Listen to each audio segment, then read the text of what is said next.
Video में बच्चों हम डिस्कस करेंगे क्लास 6 के एक चैप्टर के बारे में। चैप्टर नंबर है 4 और यहाँ पर लिखा होगा चैप्टर नंबर 4 का जो नाम क्या बताती हैं हमें किताबें और कब्रें, what the books and the graves tells us. ठीक है, शुरू करते हैं किताबों के बारे की कहानी की और कब्रों के बारे में। जो कहानी, कब्र मतलब किताब आप जानते हैं, पर कब्र का मतलब, ग्रेव्स का मतलब जब मनुष्य की मृत्यु हो जाती है तो उसको दफनाया जाता है ज़मीन के अंदर मरने के बाद, और जब जहाँ उसको दफनाया जाता है उस जगह को बोलते हैं कब्र, ग्रेव। ठीक है, चलिए शुरू करते हैं बच्चों।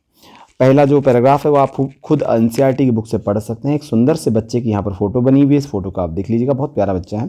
ठीक है, आइए शुरू करते हैं अपने इस चैप्टर को। दुनिया के प्राचीनतम ग्रंथों में से एक, प्यारे बच्चों इस टॉपिक को बड़ा अच्छे से प्यार से सुनना। दुनिया के प्राचीनतम ग्रंथों में से एक, फ्रॉम द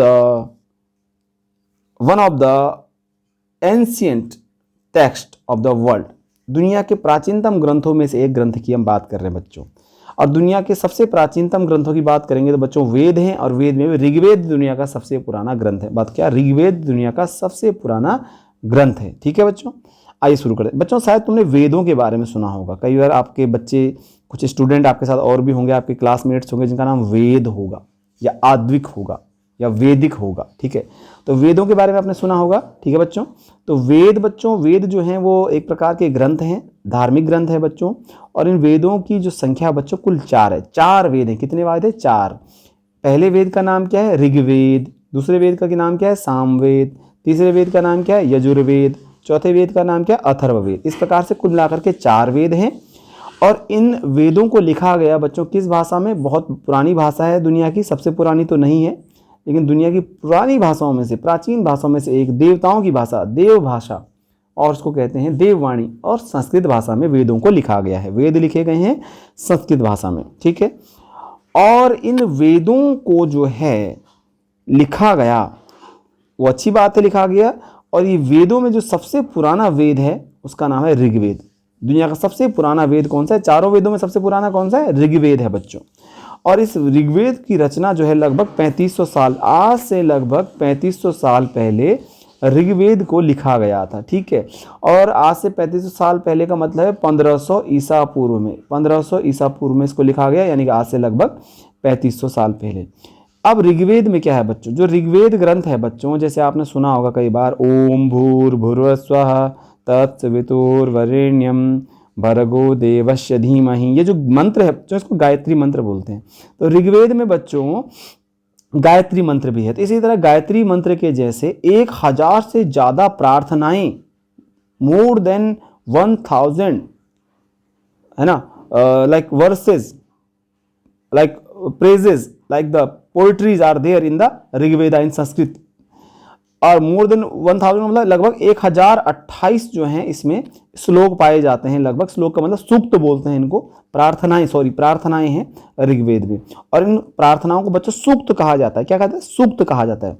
सूक्त का मतलब क्या होता है बच्चों? सूक्त, मतलब सूक्त का मतलब अच्छी तरह से बोला गया, है ना, अच्छी तरह से बोला गया मतलब सूक्त। ठीक है, तो अब ये ऋग्वेद में जो प्रार्थनाएं लिखी गई हैं बच्चों, संस्कृत में क्यों लिखी गई?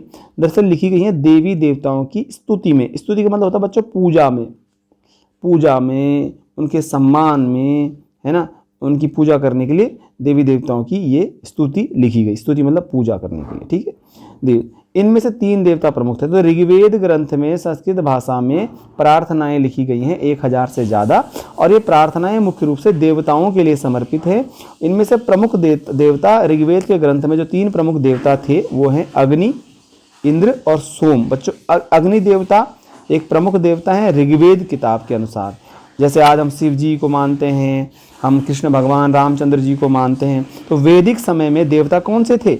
इंद्र, अग्नि और सोम। अग्नि मतलब फायर, इंद्र मतलब इंद्र जो बारिश के देवता, सोम, सोम बेटा अपने, आप सोम का मतलब क्या है? जैसे आप सोमवार बोलते हो, तो आज तो चंद्रमा का एक नाम है सोम, चंद्रमा मून आपको दिखता होगा ना। तो उस समय जो अग्नि के देवता हो गए, ये अग्नि के देवता थे, आग के देवता अग्नि, इंद्र युद्ध के देवता, और बारिश के भी, और इंद्र थे युद्ध के देवता, the god of battle, the god of war. ठीक है, ऋग्वेद में। और सोम क्या है? Soma was the plant. Soma एक पौधा था जिससे खास पेय बनाया जाता है। Special beverage was prepared from the सोम।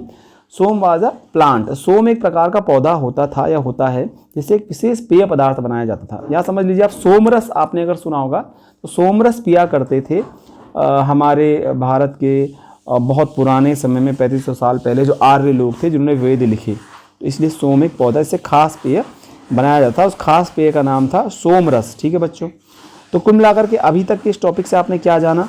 आपने जाना कि दुनिया के सबसे पुराने ग्रंथ कौन से हैं। तो दुनिया के सबसे पुराने ग्रंथ हैं वेद।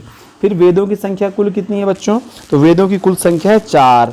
चारों में से सबसे पुराना वेद कौन सा है? वो है ऋग्वेद। बाकी अन्य वेदों के नाम क्या है? सामवेद, यजुर्वेद और अथर्ववेद। ठीक हो गया। कितने साल पहले वेद लिखे गए? 3500 साल पहले, यानी 1500 ईसा पूर्व में। ऋग्वेद में कितनी प्रार्थनाएं हैं? 1000 से ज़्यादा प्रार्थनाएं हैं, और मैं तो कहता हूँ 1028 प्रार्थनाएं हैं। और हर प्रार्थना को कहा जाता है सूक्त। क्या कहा जाता है? हर प्रार्थना को कहा जाता है सूक्त। ठीक है। और ऋग्वेद में जो प्रार्थनाएं लिखी गई, क्यों लिखी गई? ये दरअसल देवी देवताओं के लिए पूजा अर्चना करने के लिए उनके लिए लिखा गया। ऋग्वेद में लिखे गए प्रमुख देवता कौन थे? तो कृष्ण, राम नहीं है। वो प्रमुख देवता ऋग्वेद के कौन है? 3 देवता प्रमुख हैं, वह अग्नि, इंद्र और सोम। अग्नि किसके देवता थे? अग्नि देवता थे आग के देवता। इंद्र कौन थे? इंद्र युद्ध के देवता। और सोम क्या था? सोम एक प्रकार का पौधा था जिससे क्या बनाया जाता था? एक खास पेय, सोमरस निकाला जाता था एक सोम नाम के पौधे से। इतना आपने देख लिया। अगले वीडियो में हम डिस्कस करेंगे कि ये जो वेद में जो प्रार्थनाएं लिखी थी, इन प्रार्थनाओं को किन्होंने लिखा, कैसे लिखा, और कैसे धीरे धीरे करके पीढ़ी दर पीढ़ी ये आगे गए। आपको मेरा वीडियो कैसे लगा मुझे ज़रूर बताइएगा। अगर आपको अच्छा लगा तो भी कमेंट करिए, नहीं लगा तो भी कमेंट करिए, ताकि कुछ इम्प्रूवमेंट किया जा सके। और मेरे चैनल को सब्सक्राइब कर लीजिएगा और लाइक कर लीजिएगा, डिसलाइक भी कर लीजिएगा अगर आपको डिसलाइक करना होगा। और मेरे इस वीडियो को देखने के लिए आपको बहुत बहुत धन्यवाद।